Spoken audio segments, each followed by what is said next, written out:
João capítulo 6, do verso 52 ao 59. João 6, 52 ao 59. Nós estamos começando, nós continuaremos, a dar sequência à nossa série de estudos no Evangelho segundo o relato de João. Hoje nós veremos o terceiro discurso que João faz logo após o seu quinto milagre.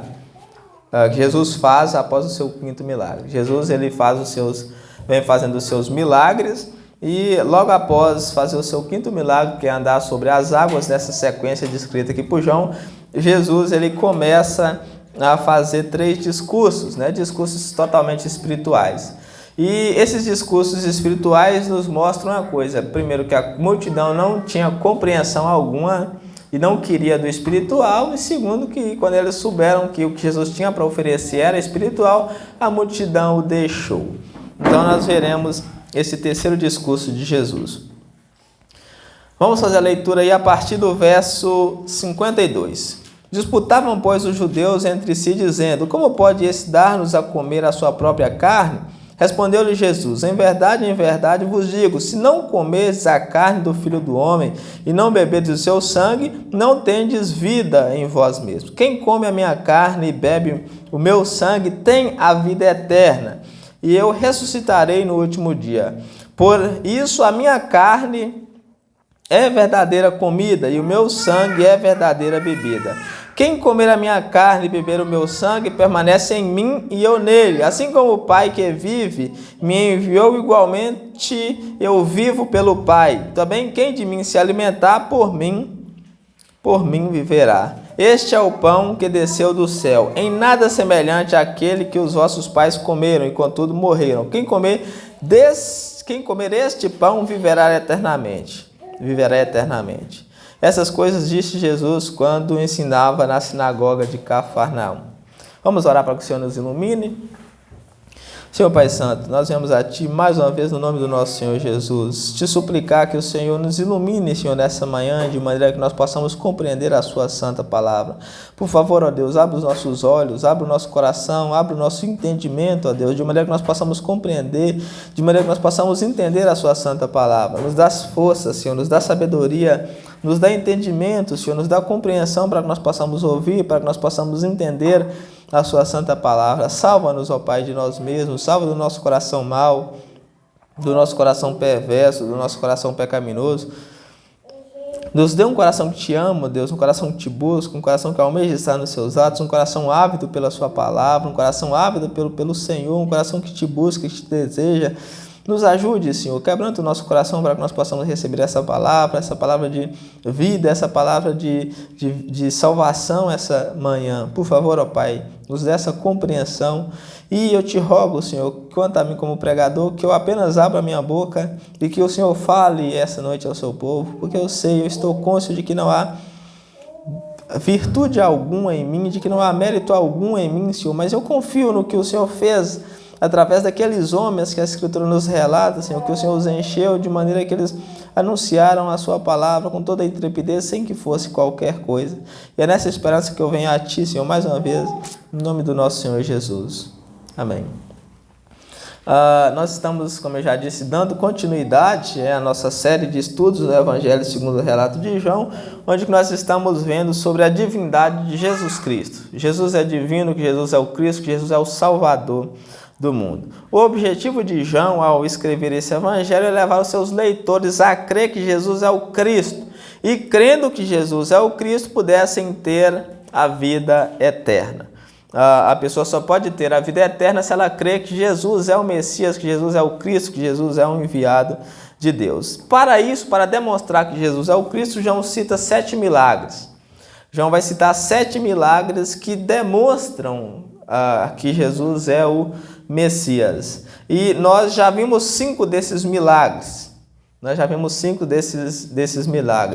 E logo após nós estudarmos esses 5 milagres que Jesus realizou, nós começamos a estudar os 3 discursos que Jesus fez. O primeiro discurso precedido pela interrogação dos judeus, o segundo discurso precedido pela murmuração, e o terceiro discurso, que é o que nós vemos agora, é precedido por uma disputa dos judeus acerca de Jesus. E Hoje nós veremos esse terceiro discurso, se o Senhor assim nos permitir.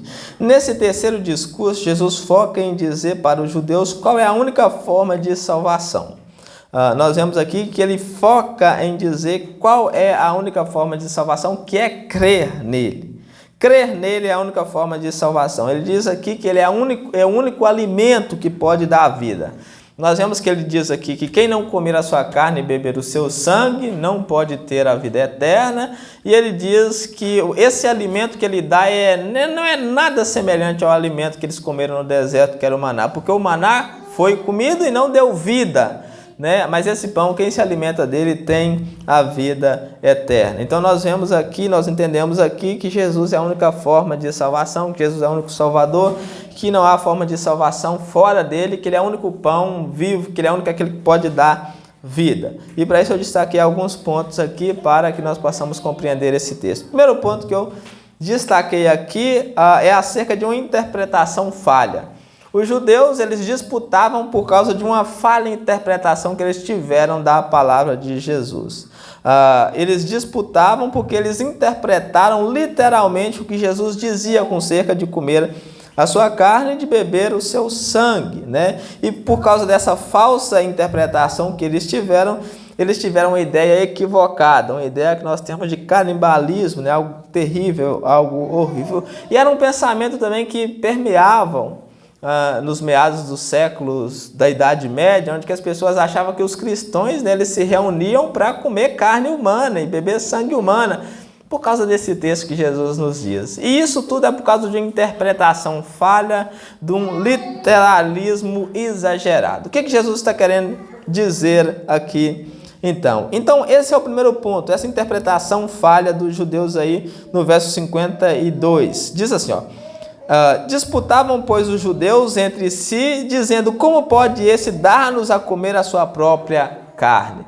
Então a disputa deles era com relação a como que Cristo poderia nos dar a comer a sua própria carne. Eles entendiam isso literalmente. Por isso eles disseram, como esse pode nos dar a comer a sua própria carne? E essa ideia de canibalismo que nós temos aqui, como eu já disse, ela é uma ideia que permeou no meio dos séculos, né? Pelo fato de Jesus nos dizer aqui que nós deveríamos comer a sua carne e beber o seu sangue. E esse é um texto, e eu falo por experiência própria, quando eu não era crente, não cria ainda, que eu lia esse texto na Bíblia, eu ficava sem entender o que Jesus estava querendo dizer com comer a sua carne e beber o seu sangue. Para falar a verdade, eu era praticamente igual a esses judeus aqui, eu pergunto, como é que ele pode nos dar a comer a sua carne e beber o seu sangue? Né? Como é que isso pode ser possível? O que significa? Eu sabia que canibalismo não era, né? Eu tinha essa impressão de que isso aqui não era um canibalismo, né? Que Jesus nunca ia falar uma coisa dessa, ia fazer uma coisa dessa, ia nos dar uma coisa dessa para fazer. Canibalismo não era. Então o que isso significava? O meu problema era saber o que significava comer a sua carne e beber o seu sangue. Isso que também teve problema que repercute até nos dias de hoje, igual a transubstanciação é oriunda desse texto. Na transubstanciação, eles ensinam que naquele momento que a hóstia é levantada, que o vinho é levantado, aquilo se transubstancia no corpo e no sangue de Jesus. Então você está comendo a carne e bebendo o sangue dele literalmente. Nós sabemos que o que nós fazemos, né, é um simbolismo, o vinho simboliza o sangue, o pão simboliza a carne, mas não é. A Igreja Católica ensina que aquilo se transubstancia, você está comendo o corpo e bebendo o sangue. Ou seja, o que você está praticando ali praticamente é canibalismo, porque você está comendo a carne e bebendo o sangue de Cristo. Nós entendemos que aquilo é apenas um simbolismo. Como Jesus fala, faça isso em memória de mim. Então, o que viria a ser isso? Comer a minha carne e beber o meu sangue. Isso é essencial para que nós possamos entender esse discurso de Jesus. Comer a carne e beber o sangue nada mais é do que você crer que Jesus morreu e que ressuscitou. Você crê que na sua carne, ele sofreu pelos seus pecados e que o seu sangue foi derramado para que você pudesse ter a vida eterna. Por isso que ele diz, quem não comer a minha carne e beber o meu sangue não pode ter a vida. Se você não crê que na carne dele foram castigados os seus pecados e o seu sangue foi derramado para lavar os seus pecados, você não pode ter a vida eterna. É isso que o texto significa, é isso que os judeus não entenderam, e por causa disso eles disputavam, né? Como é que esse pode nos dar a comer a sua carne e beber o seu sangue? E nós vemos aqui, então, a primeira coisa que nós podemos observar é acerca da interpretação correta. Nós vemos que nós não tivemos uma interpretação correta desse texto, como que nós vamos ter uma aplicação correta e como que isso vai afetar, como que isso vai direcionar, como que isso vai edificar as nossas vidas. Então, por isso que nós vemos é que é necessário ter uma pregação correta, uma pregação de acordo com as Escrituras. É por isso que os falsos mestres, que os falsos profetas, eles destroem a vida do cristão, da pessoa que busca, a pessoa que vai atrás. Ao invés deles edificar, deles ajudar, eles destroem, porque a interpretação, a pregação deles é falha, a pregação deles não gira em torno do verdadeiro. Então, as pessoas, ao invés de serem edificados, de buscarem a Deus verdadeiramente, eles esfriam cada vez mais, eles chegam a morrer espiritualmente. Por quê? Por causa de uma interpretação falha e por causa de uma pregação distorcida, uma pregação que não é pregada de acordo com as Escrituras. O falso profeta, ele pega a palavra e ele distorce ela. E nós vemos que os desdobramentos dessa distorção hoje é principalmente pro lado da área da prosperidade, das curas, da melhor vida na terra. Então, essa pregação, essa distorção, ao invés de ajudar o crente, ela mata o crente. Uma interpretação falha destrói a vida do crente, a vida do cristão, ao invés de ajudar. É por isso que é necessário pregar as Escrituras de acordo com o seu contexto, de nós entendermos muito bem o que Jesus está querendo dizer, para que nós não caímos no mesmo erro aqui dos judeus, né? De entender algo errado e, ao invés de buscar a Jesus, fugir dele. Então é necessário uma pregação correta, uma interpretação correta das Escrituras. Por isso que é necessário estudo, né? É necessário estudar a palavra de Deus, é necessário entender o que Deus quer dizer, é necessário entender a palavra de Deus, porque se você não entender, você vai fazer como os judeus, não vai compreender, não vai entender nada. Se chegar um falso profeta para te pregar, você vai aceitar da mesma maneira. A pessoa que não tem filtro espiritual, a pessoa que não tem o discernimento espiritual, ela considera, né? Já viu aquele termo que as pessoas costumam dizer muito, né, para nós hoje, tanto falando da palavra de Deus tá bom. Isso é uma pessoa que não tem filtro algum, uma pessoa que não entende nada da palavra de Deus. Ela acha que todo mundo prega a verdade, ela não consegue discernir uma seita, ela não consegue discernir quem é de Deus e quem não é, ela não consegue discernir a verdadeira palavra da falsa palavra, ela não consegue perceber essa sutil distorção na palavra de Deus. Uma pessoa que é bem treinada na palavra de Deus, ela consegue discernir até um tio se passar desapercebido na palavra de Deus, ela consegue discernir. Isso é uma pessoa bem treinada. Essa é uma pessoa que não toma os capotes, né? Essa é uma pessoa que não é levada, como Paulo diz, por qualquer vento de doutrina. E o pior é que tem muitas pessoas, principalmente dentro da igreja, que ouvem a palavra direta e que acham que todo mundo prega a verdade, né? Porque está falando de Deus, de Deus. Não é assim que funciona. Não é assim que funciona. Nós sabemos muito bem que não é. E a pessoa que não tem esse filtro, ela é facilmente enganada, né? Ela é facilmente enganada. As pessoas julgam o que é a palavra de Deus. Hoje eu já cansei de ouvir isso. As pessoas falam assim, mas como que aquele lugar não pode ser de Deus? Pois eu me senti bem ali. Já ouviram essa expressão? As pessoas julgam que o culto é de Deus, que o lugar é de Deus, porque ela se sente bem ali. Mas isso não poderia ser um critério aceitável para nós julgarmos a palavra de Deus. Sabe por quê? Porque você se sente muito bem fazendo pecado, não se sente? Quando você está pecando, você não se sente muito bem. Então você usa esse critério para julgar se o culto, se a pregação é de Deus ou se não é. Eu já vi muitas pessoas que vão num culto que é uma baderna, que é gritaria, que é pulação, que roda, ele roda e pô, eu me senti muito bem lá dentro. Aquilo ali é de Deus. Esse não é o critério que nós deveríamos julgar a palavra de Deus, porque a palavra de Deus, muitas vezes, ela não faz nos sentir bem, porque a palavra de Deus, ela fala que nós somos pecadores. Quando você vai no lugar que você ouve a palavra de Deus, o que você deveria sair de lá é se sentindo um pecador, né? Eu me sinto muito mal pela situação que eu me encontro, porque isso é o que a palavra de Deus faz. A palavra de Deus nos mostra que nós somos um pecador e que nós precisamos de arrependimento, né? Como que nós julgamos então que o culto é um culto de Deus? Quando nós sabemos que nós somos pecadores, quando nós vemos a necessidade de um arrependimento, quando nós vemos a bondade de Deus em nos levar para o céu, em nos dar a vida eterna. É isso que faz um culto ser um culto de Deus. Não significa que é que você se sinta bem aqui dentro, porque eu sei que se você for num show, você vai se sentir bem. Se você beber, se você dançar com os amigos no baile funk, você vai se sentir bem, né? Aquilo ali é de Deus. Uma manifestação da carne daquela é de Deus. Então nós não podemos julgar isso e atribuir isso à igreja. Então por isso, com a interpretação certa da palavra é o necessário. Por que as igrejas elas estão focando em pregar do jeito que elas querem para agradar? Porque elas querem que as pessoas se sintam bem, elas querem que a igreja lota, elas querem mais e mais pessoas ali, e o objetivo é um só. É o objetivo que Paulo fala, é o objetivo que Jesus fala, é o objetivo que todos os apóstolos falam. O objetivo ali é o lucro, é o dinheiro. Eles só têm esse objetivo, eles não têm qualquer outro. O objetivo deles é mais gente, quanto mais gente, mais dinheiro. Eles não se preocupam com a alma, eles não se preocupam com a vontade de Deus, eles não se preocupam com nada. Então, por isso nós precisamos ter uma boa interpretação da palavra, nós precisamos entender a palavra corretamente, é preciso pessoas capacitadas para ensinar a palavra. É por isso que os pregadores eles devem focar em estudar cada vez mais, focar em pregar, focar em buscar conhecimento cada vez mais de Deus, para poder trazer um ensinamento correto, ainda que não seja um ensinamento que as pessoas, nossa, mas aquele culto foi maravilhoso, eu me sinto tão bem, eu me sinto tão bem lá, porque as pessoas querem isso, né, se sentir bem. A segunda coisa que nós vemos aqui é que o que nós devemos fazer.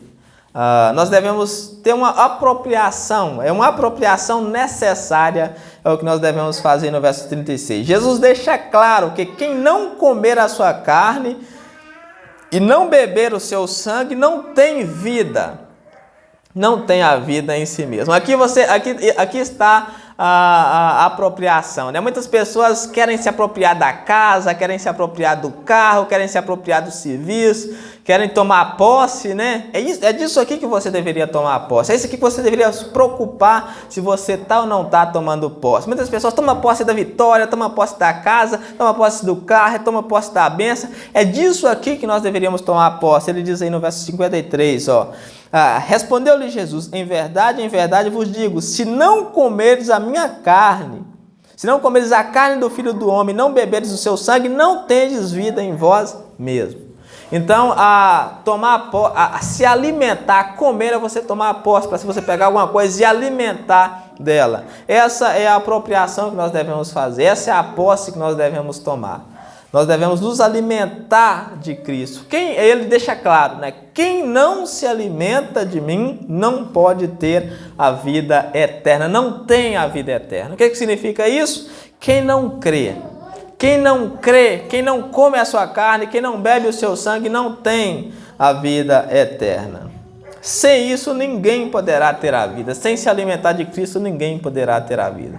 Nós precisamos crer de todo o nosso coração que Ele foi moído pelas nossas transgressões. O castigo que nos traz a paz estava sobre Ele, e pelas suas pisaduras nós fomos sarados. Ele foi levado como ovelha ao matadouro, e como a ovelha aos seus tosqueadores, Ele não abriu a boca. Como o cordeiro mudo aos seus tosqueadores, Ele não abriu a boca. Essa é a apropriação que nós devemos ter. Você deve crer, você deve se apropriar dessa verdade. Essa verdade deve ser a verdade central da sua vida. Você deve crer de todo o coração que Cristo é o seu Senhor e o seu Salvador. A terceira coisa que nós vemos aqui é que Jesus nos faz uma promessa segura. A terceira coisa é uma promessa segura de Jesus. Jesus vai nos fazer uma promessa segura. Verso 54 e verso 55, Jesus ele assegura que quem comer a sua carne e beber o seu sangue tem a vida eterna.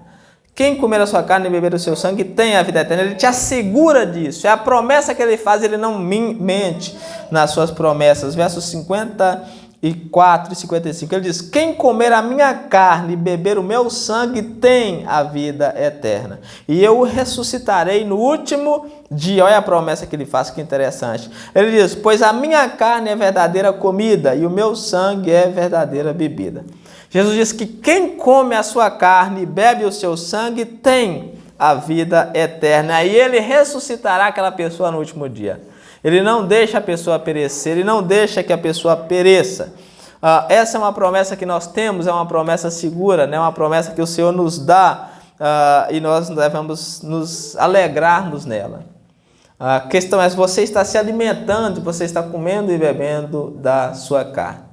Porque muitas pessoas dizem que crê, né? Mas e os frutos que demonstram que ela crê? Será que ela crê realmente? Né? Pelos frutos conhecerão a árvore. Então, se você crê, você viva de acordo com a fé que você professa. A única forma de herdarmos a vida eterna é crendo no Senhor Jesus. Não há outro caminho. Não há outro caminho para o Pai. Jesus é o único caminho. Não há outra forma de você chegar ao Pai fora de Cristo. Cristo é o único caminho. Cristo é o único caminho para o Pai. Não tem outra maneira de você chegar. Já pensou você perder essa oportunidade? Se você perder a oportunidade, o que você vai fazer? É como um ônibus que só passa uma vez. Se você perder aquele ônibus, aquele trem que só passa uma vez, o que você vai fazer?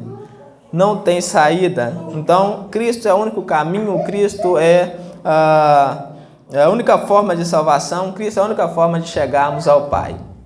Amém?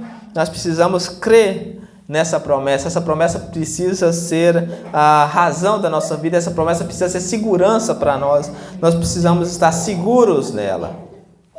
A quarta coisa que nós vemos aqui é uma união indissolúvel que nós temos com Cristo. Ele diz aí nos versos 56 e 57, assim como o Pai é um com o Filho, quem se alimenta do Filho é um com o Filho. Essa é uma união que não pode ser desfeita.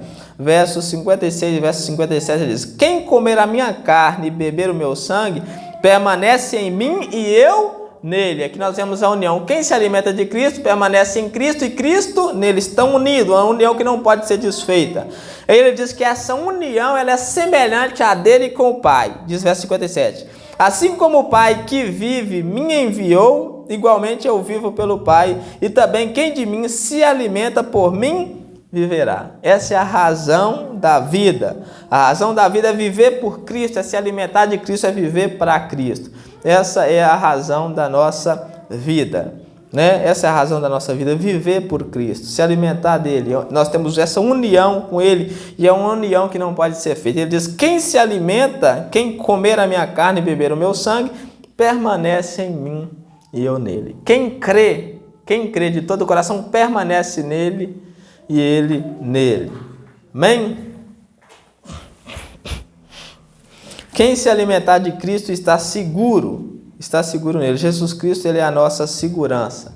Ele é a segurança da nossa vida, segurança de vida eterna. E o quinto e último ponto que nós vemos aqui é que Jesus vai fazer um contraste entre o maná e o verdadeiro pão do céu. Jesus vai dizer que o pão do céu não era nada semelhante ao maná, pois quem se alimentou do maná morreu, e quem se alimentar dele como sendo o pão do céu viverá eternamente. Diz aí no verso 58, ó: este é o pão que desceu do céu, em nada semelhante àquele que os vossos pais comeram, e contudo morreram. Quem comer este pão viverá eternamente. O maná, todo mundo já conhece, né? Foi o alimento que Deus deu para o povo durante os 40 anos de peregrinação no deserto. O povo ficou no deserto sem ter nada para comer. Todos os dias de manhã Deus fazia o maná chover, o povo ia lá, pegava o maná, comia aquilo durante o dia, todos os dias de todos os dias de manhã o maná estava lá e o povo pegava e se alimentava daquele maná. Era um alimento que não deixava o povo morrer. Pelo menos não naqueles dias que ele se alimentava. E o povo dava muito crédito a isso. Por isso que Jesus vai dizer, né? O pão que desce do céu, ou seja, o maná apontava para Cristo, né? Como sendo o verdadeiro pão que desce do céu. E Cristo, ele vai dizer, o pão que desce do céu não é nada semelhante ao pão que os vossos pais comeram, pois todos eles comeram e morreram. Todas as pessoas que se alimentaram do maná morreram, não tem uma viva até hoje. Mas Jesus diz que quem come desse pão, que é a sua carne, que é ele, quem se alimenta dele, tem a vida eterna, viverá eternamente. Então, esse é o que nós aprendemos aí acerca dessa vitória, dessa certeza que nós temos em Cristo. Ele diz aí que a única forma de salvação é Ele. A única forma de herdar a vida eterna é Cristo. Não há outra forma. Não há um outro caminho. Há milhões de caminhos para o inferno. Há milhões de caminhos que você pode seguir que leva para o inferno, mas o único caminho que leva à salvação é Cristo. Pensa para você ver, há milhões de religiões pelo mundo. Há bilhões de religiões pelo mundo. E você caiu na única que é certa. É o privilégio que nós temos. Pensa, imagina se nós tivéssemos caído em qualquer outra religião que não fosse a certa. Porque há milhões de religiões pelo mundo, há trilhões de deuses pelo mundo afora, mas uma única religião, um único caminho que leva a Deus, e você está nesse caminho, eu estou nesse caminho, nós estamos nesse caminho hoje. Olha o privilégio que nós temos, o único caminho que leva ao Pai, e é o único caminho que é diferente. As outras religiões, isso aqui é importante notar. Vou finalizar rapidamente, eu vou fazer só essa distinção aqui entre as outras religiões e o cristianismo. Por que o cristianismo ele é diferente de todas as outras religiões? Por que essa religião? Por que nós podemos nos assegurar que o cristianismo ele é verdadeiro? Ele é verdadeiro por quê? Porque todas as outras religiões você faz para merecer o céu. Você tem que fazer aqui para entrar lá. Todas as religiões, se você for fazer um aparato de todas as religiões, você faz aqui para entrar lá. Mas o cristianismo é diferente. O cristianismo, a salvação é de lá para cá. Nós não podemos fazer nada para entrar lá. Por isso que Cristo desceu para nos colocar lá. É pela graça. E quando é pela graça, as pessoas não aceitam, porque as pessoas querem fazer por merecer. Eu já escutou aquele dito, né? As pessoas querem fazer por merecer. E quando é pela graça, ninguém aceita. É por isso que o cristianismo ele é loucura para os judeus, né? É escândalo para os judeus e é loucura para os gregos. Porque é uma espécie de salvação pela graça, sem que você faça nada por merecer, é algo que eles não conseguiam entender. Então nós damos graças a Deus por nos colocar no único caminho que dá vida, e nós devemos ser muito gratos a Ele por isso. É por isso que as nossas vidas devem refletir essa nossa gratidão. Se você é grato pelo que Cristo fez por você, você vai viver de acordo com essa gratidão. Agora, se você não é grato pelo que Cristo fez, você vai viver do jeito que você quiser. É por isso que nós precisamos ser gratos. Eu sou grato. É por isso que eu me esforço em viver de acordo com a sua vontade. Eu me esforço em fazer a sua vontade, custe o que custar. E você é grato? Você é grato a Cristo pelo que Ele fez por você? Ou você vive do jeito que você quer viver? Né? Nós sempre vemos que os rebeldes, os desobedientes, né? Judas, Saul, Caim, eles viviam do jeito que eles quiseram. Apesar de terem ouvido a palavra de Deus, apesar de terem o ensino de Deus, eles viviam do jeito que eles queriam, eles não se importavam. E você? E eu? Né? A questão a pergunta volta para você agora. Você vive de acordo com a sua vontade ou você vive de acordo com a vontade de Deus? Qual que é o princípio que rege seu coração? É a sua vontade ou é a vontade de Deus? Só aquele que se alimenta do Senhor é que tem a vida eterna. Amém? Nós vamos agora para o nosso momento da ceia.